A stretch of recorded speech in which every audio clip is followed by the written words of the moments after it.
तुम्ही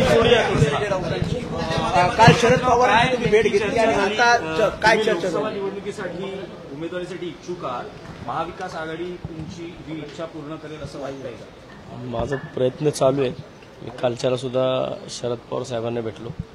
अगोदर मोहनदादा जोशी सुद्धा मला भेटले आणि आज मी संजय राऊत साहेबांना भेटलो. माझी जी भूमिका आहे पुण्यामध्ये ती मी या सगळ्या महाविकास आघाडीच्या नेत्यांपुढे मांडलेली आहे आणि मला वाटतं की मला संधी मिळेल. कोणत्या पक्षात काँग्रेसकडे आहे? नाही, आता हे सगळ्या नेत्यांना मी भेटले आणि मला वाटतं की मला जी निवडणूक करायची आहे ही पुणेकरांच्या हितासाठी करायची आहे.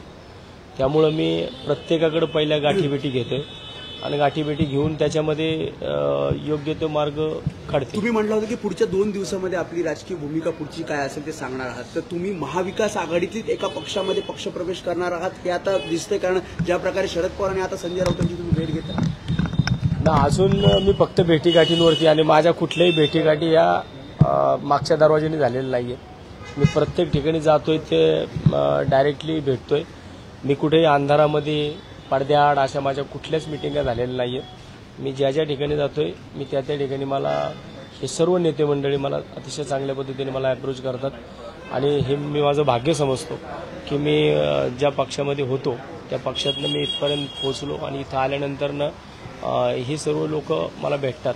याचं मला खूप काही आश्वासन दिले, काही शब्द दिलाय. जी चर्चा होते, ज्या नेत्यांची होते ती सकारात्मक होते आणि मला वाटते की आज जी काही मीटिंग आहे त्या मीटिंगमध्ये सुद्धा मी सर्वजण विचार करतील. फक्त सगळ्यांचं जे म्हणणं आहे ते पुण्यामध्ये वॉशिंग मशीन नको, तर मी सुद्धा त्याच मताचा आहे की पुण्यामध्ये कोणत्याही परिस्थितीमध्ये वॉशिंग मशीन नसली पाहिजे. सगळे जे विचाराचे आहेत त्या विचारासाठीच मी या ठिकाणी थांबलेलो आहे. आतापर्यंत तुम्ही शरद पवारांना भेटला, संजय राऊतांना भेटला, जागा म्हटलं जात आहे की पुण्यात काँग्रेसकडे आहे. काँग्रेसच्या त्यांच्या बी नेत्यांना भेटलो. मला जे त्या ठिकाणी आहेत मोहनदादा जोशी आहेत, आमचे माझे मार्गदर्शक नगरसेवक रवींद्र धंगेकर असतील किंवा अरविंद भाऊ. दंगेकरांचं म्हणणं काय या सगळ्या? आम्ही दंगेकरांना फोनवरतून माझं भाऊसंग बोलणं झाले आणि मला वाटतं की मी गेल्यानंतर भाऊंना भेटणार. दंगेकरांनी पण इच्छा व्यक्त केली आहे पुन्हा लोकसभा लढवण्याची. ते पण इच्छुक आहेत, मी पण इच्छुक आहे, पण मी माझा प्रस्ताव त्यांच्यापुढे अजून भाऊला भेटलेला नाहीये. आम्ही गेल्यानंतर रवी भाऊला भेटून मी माझा जो काही विषय आहे तो भाऊस पुढे मांडेल. कारण रवी भाऊ माझे गटनेते होते, अरविंद भाऊ माझे मित्र आहेत. आम्ही 15 वर्षे एका बेंचवरती बसलेलो आहे महापालिकेमध्ये. मला वाटतं मला त्यांना भेटून या सगळ्या गोष्टी बोलाव्या लागतील. पण समजा जर तुमची दंगेकरांची जागा ही एकंदरीत आपण बघतोय काँग्रेसकडून जवळपास निश्चित झाल्याचं समजलं होतं, त्या अनुषंगाने काही चर्चा आली आहे का? नाही, तसं मी माझा जो प्रस्ताव आहे मी ज्या पद्धतीने विचार करतो तो मी राऊत साहेबांपुढे, पवार साहेबांपुढे आणि मोहनदादांपुढे, हे पुणे शहर काँग्रेसपुढे मी हा सगळा विषय मांडलेला आहे आणि मला वाटतं की एक योग्य सारासार विचार या सगळ्या गोष्टीचा होईल. लोकसभा निवडणूक लढवण्यावर ठाम आहात का? मी महाविकास आघाडीकडून समजा जर काही अनुकूल प्रतिसाद नाही मिळाला तरीही लोकसभा निवडणूक लढवणार. मी कालच्याला पण सांगितलं होतं की याच्यासाठी केला होता अट्टाहास. म्हणजे मी ज्या विषयासाठी पक्ष सोडला त्या विषयापासून मी लांब गेलेलो नाही आणि जाणार पण नाही.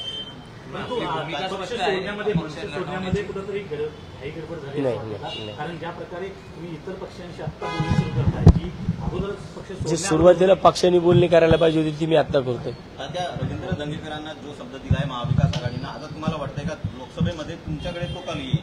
नाही, असं मी म्हणू शकत नाही, कारण शेवटी ज्यांचे त्यांचे पक्ष आहेत, प्रत्येकाच्या पक्षाचा विचार आहे, प्रत्येक जण स्वतःच्या पार्टीचा विचार करेल आणि मला वाटतं विचार केल्यानंतर योग्य तो जो काही मार्ग निघेल. जे प्रमुख दावेदार आहेत त्यांच्यासोबत सुद्धा मी बोललोय, त्यांच्यासोबत सुद्धा माझी बोलणी चालू आहे. त्याचा निर्णय कधीपर्यंत घेणार तुम्ही, कोणत्या पक्षात जायचं किंवा अजून आचारसंहिता लागलेली नाही. आचारसंहिता लागल्यानंतर या सगळ्या गोष्टींना थोडा वेग येईल.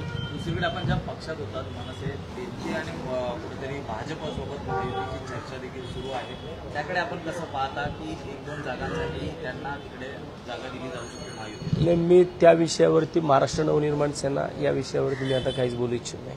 त्यामुळे मला आता वाटतं की मी ज्या विषयासाठी पक्ष सोडलाय त्या विषयावरती मी आता काम करतोय आणि मला पुणे शहरामध्ये पुणे शहराच्या पुण्यातील नागरिकांसाठी मला पुणे लोकसभा लढायची आहे. पुणेकर ज्या त्रासातून जातात आहे, पुणेकरांचा पैसा ज्या पद्धतीने वायपट पद्धतीने वापरला जातोय, ज्या पद्धतीने पुण्यामध्ये एक हुकुमशाहीसारखं वातावरण 100 नगरसेवकांच्या माध्यमातून होत आहे, त्याच्या विरोधात मी सध्या काम करतो.